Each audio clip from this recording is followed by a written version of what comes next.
نو زما ملګرو دعا د مسلمان عبادت ده په تمام عمر کې خو خاص کر پر رمضان کې د دعا معنی د الله نه غوښتل چې الله صحت راکړي الله تعالی جنت راکړي د جهنم نه بچ کې پلانې خیر راکړي د پلانې شر نه بچ کې الله ته فریادونه کول الله تعالی ته مناجات کول الله ته زاری کول بار بار اصرار کول او الله عز وجل نه خپل مقاصد او حاجتونه غوښتل د خپل او د ملګرو د غمونو نه د نجات دعاګانې کول دا یو ښکلی عبادت د دعا دیو جنا امام بخاری چې زمونږ ډېر غټ امام دی امام بخاری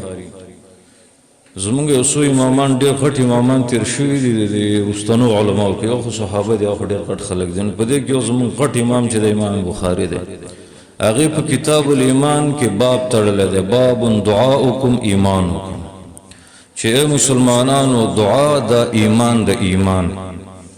چې دعا دومره لویه درجه لري په مسلمانۍ کې چې دې ته ایمان ویلی شوی دی او د رمضان سره د دعا ډېر مناسبت دی ځکه قرآن مجید هغه لوی سورة البقره په هغې کې کله چې د روژې احکام بیانېږي نو د هغې پسې به د دعاګانو بیان دی او دغه آیات کریمه د ما چې تلاوت کو وَإِذَا سَأَلَكَ عِبَادِ عَنِّي فَإِنِّي قَرِيبٌ معنی د آیات دا ده چې کله زما بندگان زما باره کې دنه تپوس کوي نو زما پیغمبره صلی الله علیه وسلم خلکو ته دا ووایه فإني قریب زه نږدې یم اجیب دعوة الداعی زه د دعا کوونکي دعا قبلوم اذا دعانی چې کله زما نه دعا کوي فلیستجیبوا لی نو دوی د زما حکمونه ومني او په ما د ایمان راوړي لعلهم یرشدون دې دپاره چې دوی ته رهنمایي او توشي خیر طرف ته هدایت ته وشي نو د الله کتاب ډېر عجیب کتاب دی روژې پسې بیا د دعا بیان دا دی چې دا روژه د دعاګانو سره ډېر مناسبت لري او احادیثو نه دا معلومیږي چې په دې روژه کې د دعا د قبلېدو ټیمونه هم ډېر دي یو د هغې نه دا د روژه ماتې وخت روژه ماتې وخت کې دعا پکار ده خاص کر د روژه ماتې چې کومه دعا ده نو ملګرو هغه ووایي هغه دا دی چې کله مسلمان روژه ماتوي نو د روژه ماتې وخت کې به داسې وي ذهب الظمأ وابتلت العروق وثبت الاجر ان شاء الله تعالی چې تنده لاړه او رګونه لامده شو او اجر به زمونږ په الله ثابت وي خو که الله یې وغواړي دا دعا چې دا د سند په لحاظ سره ډېره مستنده دعا ده چې کله روژه ماته نو د دې مسنونې دعا خیال ساته او چې کجوره مجوره اخلي نو بیا ویو بسم الله دا ویو که یو نیم ملګری په زور وي چې نورو ته پام پیدا شي نو خیر ده خو نور دا دعا ویوه پټه ویوه خو دا ویوه نو یو د روژه ماتې وخت کې بل ټوله ورځ چې د سار نه چا روژه نیولې ده د ماښام د روژه ماتې پورې دعا قبلیږي ځکه هغه حدیث تاسو اورېدلی دی چې د 3 کسانو دعاګانې قبلیږي 3 کسانو یو پکې مسافر دی او بل مظلوم دی او بل روژهدار دی په یو بل حدیث کې مور او پلار هم ذکر دی چې د مور او پلار دعاګانې هم د بچو باره کې قبلیږي داسې ډېر تاریخي واقعات شته چې د ځینې انسانانو نه غټ انسانان چې جوړ شوي دي نو ظاهره دا د حقیقي علم الله ته ده چې مور او پلارو ته ډېرې دعاګانې کړي دي او موږ په خپله لیدلي دي چې ډېر بچي چې تباه شوي دي په سخته عذابونو مړه شوي دي دا د مور او پلار د لاسه نو مور او پلار نه دا درخواست ده چې خیرې ونه کوي خاص کر روژه کې بچو هم دا پکار دي چې مور او پلار سره ګزاره کوي هغه مور او پلار چې لږ د دماغو نه جلالي خوی لري هغه سره ډېره ګزاره کوي ځکه هغه د الله یو امتحان دی الله به دله اجر درکوي نو دعا ډېر لوی عبادت دی دعا خو دعا کې دا کوشش دی چې په سنت طریقې باندې دعا پکاري مشرکانه دعاګانو نه ځان ساتئ مشرکانه دعاګانې دا دي چې سړی د بابا نه غواړي چې لوی ځوان راورسېږي یا پیر بابا راورسېږي یا کاکا صاحب یا دور بابا ځکه دا وازونه چې څوک کوي دا مشرکان دي ځکه چې خیر او د شر مالک یو الله عز وجل دی چې بچی غواړي او که عزت او مال او دولت غواړي الله نه غواړي تو ورشه چې په دې پیر بابا ته وګوره ته چې دا اوس مسلمانان دي که دا اوس کافران دي چې څوک غواګانې غواړي او څوک بچی غواړي او دا د پنجاب نه بسونه ډکېږي نو زما ورونو مسلمانان ډېر کم دي توحید والا مسلمانان ډېر کم دي ډېر خلک ځان کلمه وایي خو سره د کلمې نه دا د مشرکانو کارونه کوي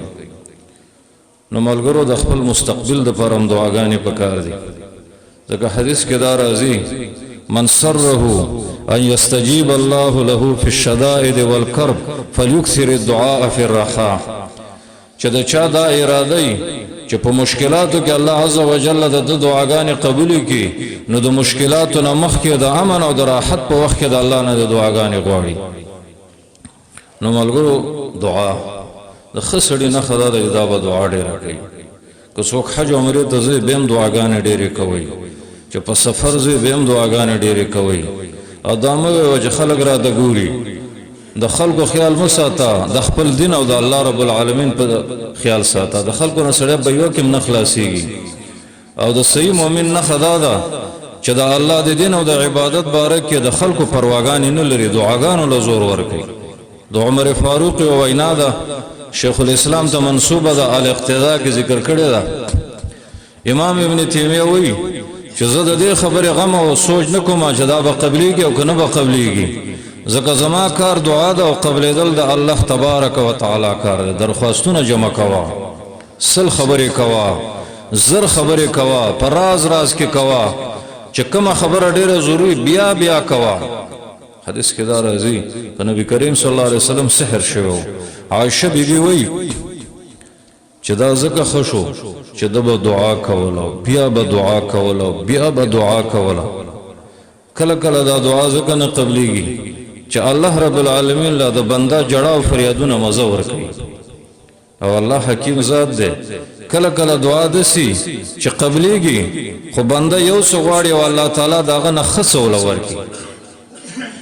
داسې نور حکمتونه دی الله عز وجل خو دعا کوه دیو جن پیغمبرانو باره کې راځي د پیغمبرانو یو صفت دا چې دعاګانې ډېرې کولې الله تبارک و تعالی د انبیاء ذکر کړی دی په سورۃ الانبیاء کې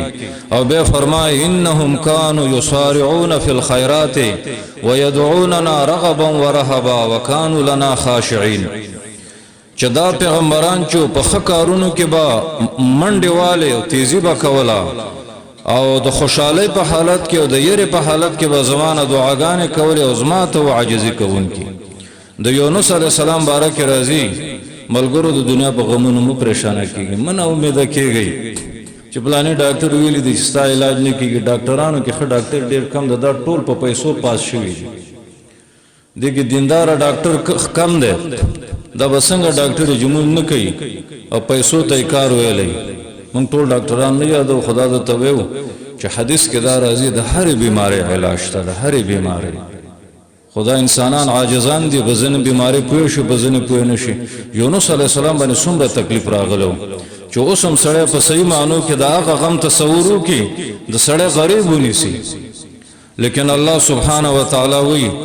په دغه ځای کې نا امیده شوی نه دی الله تعالی نه دعا کړې ده او زمونږ نبی موږ ته دا ویلي دي چې یا مسلمانانو چا په دعا کې د یونس علیه السلام کلمات ویل د هغې دعا به قبلیږي ځکه دعا د قبلېدلو خپل طریقه ده خپل آداب دي کله کله دعا ځکه نه قبلیږي چې سړی دغه اصولو خیال نه ساتي نو د یونس علیه السلام چې کومه دعا ده چې لا اله الا انت سبحانک انی کنت من الظالمین چې چا په خپل دعا کې دا کلمات ویل الله تعالی به د دعا قبلوي نو یونس علیه السلام د ګوره زکریا علیه السلام بیخي عمر اخر د دعا یې کړې ده الله ماله بچی راکړي ابراهیم علیه السلام اور ته لوېدلی دی په لمبو کې پروت د ټول کلي اور بل کړی دی او الله عز وجل ته دعا کوي الله تعالی د هغې نه روغ سالم چې دی بچ کوي ایوب علیه السلام باره کې راځي 18 کاله بیماري کړې وه او په تاریخي روایتو کې راځي ډېر زیات تکلیف ورته و خو الله عز وجل نه دعا کوله ربي انی مسنی الضر وانت ارحم الراحمین چې زما رب ما ته تکلیف رسېدلی ده ته ارحم الراحمین الله عز وجل هغه لرې کړو دا خاص مثالونه دي دعا کوه حدیث کې دا راځي او صحیح حدیث دی لیس شیء اکرم علی الله من الدعاء چې الله عز وجل ته د دعا نه ډیر عزتمن شی بل نشته ډیر عزتمن عبادت بلکې الله د بندگانو نه دا خوښوي چې ما د دعا کې د مخلوق نه سوال مکو د زکاتونو میاشته زکاتونه خو هر وخت کې کول ورکول غواړي خدا خلک رمضان کې ورکوي او ملګرو زکات ورکوي دا خاصه خبره رااله صحیح زکات ورکوي د عالم نه تاسو کوي چې 50 زکات کیږي نو هغه خلکو له زکات ورکوي ځکه مال د الله نعمت ده خو زکاتونه د سیمه سبي دي لکه منځونه چي دي د سینې چې زکات ورکوي قبول شوی نه چې الله مال او دولت ورکړي صحیح ځان پویا کوا چې څومره زکات ده او ای زما ملګرو صح عذابونه دي د هغه خلکو چې زکاتونه نه ورکوي خطر ده کله انسان الله دولت ورګي خود زکاتونو د خیراتونو خیال نه ساتي مستی په شروع کی الله ته مال واخلي الله تعالی دې موږ او تاسو باندې زوال نه راولي نو زما ملګرو سوال منه ده سوال باندې کو الله دې موږ مخلوق ته نه محتاج کوي و امام احمد بدا دعا کوله چې الله دا مخ د غیر د سوال نه منه کی چاو ته چې تول دا دعا کړ زما استاد بدا دعا کوله ځکه زما ملګرو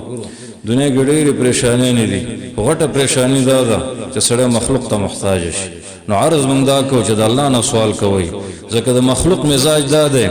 چې یو ځل ته څه شی وغواړي دویم ځل وغواړي بیا خفه کېږي کمزوري دي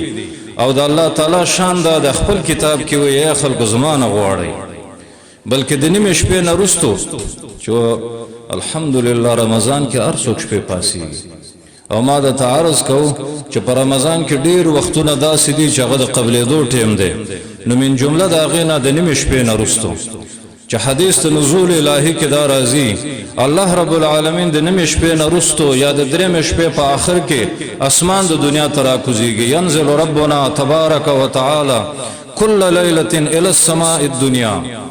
الله عز وجل ار وخت ار شپه د اسمان د دنیا ته د شپې په اخر کې راکوزیږي او دسې وایي من يدعوني فاستجيب له من يستغفرني فاغفر له او من يسألني فاعطيه او من يستشفيني فاشفيه څوک د چې دعا غواړي چې دعا قبول کړم څوک د چې بخنه غواړي څوک د چې سوال کوي سوالونه کوي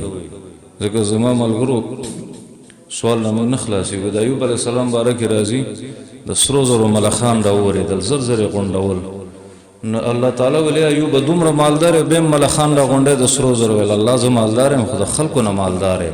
ستانه خو غنی نه ما ستا خزانو ته او ستا برکتونو د غزه همیشه محتاج نو د نیمه شپې پاسېدل د روزې د وجه نه موږ ټولو ته نصیب دي ان شاء الله تعالی نو ملګرو چې پاسېږي یو پښمنه کوي صحیح ده حدیث کې دا راځي پښمنو والو باندې الله رحم کوي ډېر زیات صفات کې څو پښمنه کوي او چې کله پښمنه کوي نو خوراک اعتدال کوي چې ورځې سړي باندې بوج نه وي د کجورو د خوراک اهتمام پکار دی د روزې په وخت کې او د پښمنۍ په وخت کې خو بل دا د ملګرو چې پښمنۍ کې دعا کوي الله رب العالمین فرمایي والمستغفرین بالاسحار د مؤمنانو اوصاف بیان کړی دي او اخرنه صفت دا ده چې دوی پښمنۍ کې د الله نه بخښنه غواړي او د جنتیانو بارک راضي او بالاسحار هم یستغفرون چې دا مسلمانان تهجد وکي به پښمنۍ کې د خپل کمی د الله نه معافي غواړي د عبد الله بن مسعود بارک راضي و شپې یو کس معلومیدنه تیارو او دا خبرې کولې چې تا ویلي او زه سراغله ما هغه چې معلوماتو ش عبد الله بن مسعود ولته سوې وی حدیث کې دا راځي چې دی وخت کې دعا قبليږي او الله تعالی ته چې ستاسو پیغمبر په جبه دا خبره راته رسیدلې ده او زه دونه سوال کوم نو ملګرو غټ کال کرو د ټول کال د پاره سوال کوي د ژوندۍ د ټول حالاتو د پاره سوال کوي ځکه موږ ډېر په نازک دور کې دعا او سوال وکړو یو حدیث کې دا راځي د انسانانو د دعاګانو د مثال دی لکه د اوبو غرق شوی چې بچ کېږي نو د فتنو په دور کې به مسلمانان په دعاګانو دقسې بچ کېږي لکه اوبه ډېري نو هغه سړی به بچ کېږي چې لامبوزن پسې ودانګي پړی ورته وارتی او بنۍ ورته وارتی ټوپ ورته وارتی که نو نور اوبه چې ډېرې دا د غرق کېدو سبب وي نو د فتنو چپې دي زما ورونو تاسو عقلمند خلک وي موږ به کومه فتنه یادو په تاریخ کې دا اوس چې ځنې فتنې شروع دي دا مشکله ده چې مخکې تیر شوي الله دې موږ او تاسو د فتنو نه بچ کړي نو دعا کوه ځکه موږ ډېر کمزوري او فتنې او ظالمان ډېر زیات زورور دي د الله په مدد به بچ کیږو او حدیث کې هم دا راځي چې کله دعا کوي دا کلمه وایي یا ذل جلال والاکرام الذو بیا ذل جلال والاکرام چې خاوند لویوالی او د عزت ځکه په دې سره دعا قبلي لیکن مسلمانانو دعا خوږ عبادت ته ان شاء الله کوبا خو دې اوسو خبرو خیال ساته یو اخلاص کوه الله رضا ده پر دعا کوه په ځان لذي کې ډیره دعا کوه په تیار کې ډیره دعا کوه ځکه به د اخلاص نه عبادتونه نه قبليږي او دعا بارک راځي الدعاء هو العباده دعا چې ده نو ګوردا ډېر لوی عبادت ته دویمه دا چې دا ډېر ضروري خبره د ملګرو دې توکل چې تادی باندې استعجال باندې کې من ټول نه دا کلمې صادریږي الله دې موږ معاف کړي چې د څه بنوي جمعړه نکي سو کالونه شروع یم ځکه دی عالم واقعا ده هغه زما یو ضرورت د شل کال کېږي ما دعا کوم او اسم د الله نه امید نه الحمدلله زموږ ځنې کارونه دي شپږ کالو پر الله ته وو زنم 15 کال ویلي دي خدای الله نه امید نه او من امید کېږي الله ته درخواستونه جمع کوي د الله رحم د میاندو نه زیات دی الله رؤوف الرحیم دی الله رحمان دی الله رحیم دی ارحم الراحمین دی خیر الراحمین دی په خپل رب بدګمانی نه کو خپل توبه وباسو په من کې بس کمه نور دعا کوا نو تادی باندې کې حدیث کې راځي زمون نبی صلی الله علیه وسلم فرمایي یستجاب لاحدکم ما لم يعجل یقول دعوت فلم يستجب لي چې دعا قبليږي خو چې تادی ونه کوي او تادی دا د جسړه د سوي ما دعا وکړو قبول نه شو د سمو کوا الله ته دعاګانې کوا یو درېمه خبره ده چې د صله رحمي د قطع کولو دعاګانې باندې کوي صله رحمي ډېر خوږ نعمت ده ډېر نازک نعمت ده ملګرو ځکه د ځنې خپلوان سره پازاوي خو جنت هم ډېر ګران دی ځکه د خپلوانو دقه کول سړي باندې د بوج عربي کې یو شعر دی وظلم ذوي القربى اشد مزازه على المرء من وقع الحسام المهندي چې د خپلوانو ظلمونه د هندستاني تورې د گزار نه سخت دي خو ګوره دنیا د ازمایش دنیا د رښتیا خیال ساته که بد د سره کې به مو سره تخ کوا او الله نه مدد غواړه د هغوی د شر نه امان غواړه نو دویمه دا د حدیث کې دا راځي چې څوک د صله رحمي د قطع کول او د ګناهونو دعاګانې کوي دا نه قبلي او بل دا یو بل ادب دا چې دعا کې په توجه کوي توجه دسي چې خد زړه نه کوي لاسونه په ادب اوچت کا او د الله شان ځان ته مستحضر کا د الله حمد او ثنا ویوا او درود شریف ویوا بیا ویوا د قبلېدو د ټیمونو کوشش کوا اغه زینو کوشش کوا چې کوم ځای کې دعا قبلي کې الله سوک حرمینو ته بوته نو زموږ د امت مشرانو ملتزم کې دعاګانې کولې ځکه ملتزم کې چې چا دعا کړي دا هغه الله عز وجل قبول کړي دا کال تلاړي ته پوسو کې ملتزم کوم ځای کې اخري خبره دا ځان ته مې تاسو ته چې ملګرو دعا چې نه قبليږي د حرام خلاص دکاندارانو ملګرو ته وي چې ملګرو دکانداری کوي خو د حرام نه ځان ساتي نوکر پیشه خلکو ته وي او مدرسینو ته وي چې نوکریان کوي خو د حرام نه ځان ساتي او هر شعبه لدا پکار دي چې ګوره د حلال او خیال ساته ځکه د حرام ډېر نقصانات دی یو د سړي دعا نه قبلي هغه ود حدیث ته فزاد ته دغه مختصره معنی کوم ځکه د مؤمن شان دا دی چې د قران سنت په حواله خبر او ذکر شي نو پاغي باندې بیا عمل کوي ځکه د مؤمن کار دا دی چې ګوره قران سنت احترام وکړي ځکه بدعات زیات شوي د دروغ زیات شوي د کتاب سنت ته ځان رسوي ځکه ډېر خلک په سپینو جامو کې د الله او د رسول خلاف کوي حدیث کې دا راځي پیغمبر علیه السلام آیاتونه ولوستو او به دا ویل کله کله سړی مسافری خړ پړی دوړي په لګېدلې لاسونه اسمان ته اوچت کړي او سره د دینه چې د دې خلکو دعاګانې قبليږي چې مسافری دوړجنې او لاسونه اسمان ته اوچت کړي او یا رب خود دې سړی دعا ځکه نه قبليږي چې ډوډۍ حرام ده او به حرام دي سکاکم حرام ده او ارسه حرام دي نو دې دعا به چرته قبول شي نو ملګرو د حرامونو ځان ساتو چې مخکې مونږ کړي الله دې مونږ معاف کړي چې چا نم څه شی پټ کړي یا هم غصب کړي دا به ته حواله کو آینده کې به کوشش کوو ځکه ملګرو د ټولو نه ګران کار حلال خوري ده. کله حرامو کې د سړي ارڅ ډیر شي او په حلالو کې د سړي ژوند تنګ شي، خو دنیا د ازمایش ځای دی او آخره زمانه کې به بیا حرام ډیر زیات دی. حدیث د بخاري کې دا راځي لیاتین علی الناس زمان لا یبال المرء بما اخذ المال امن الحلال ام من الحرام، چې داسې وخت به خلکو راشي چې پیسې او مال او دولت باخلي او څوک به هیڅ پروا نه لري چې دا حلال دی او که حرام دی. الله دې زموږ او تاسو له پراخه حلال رزق راکړي.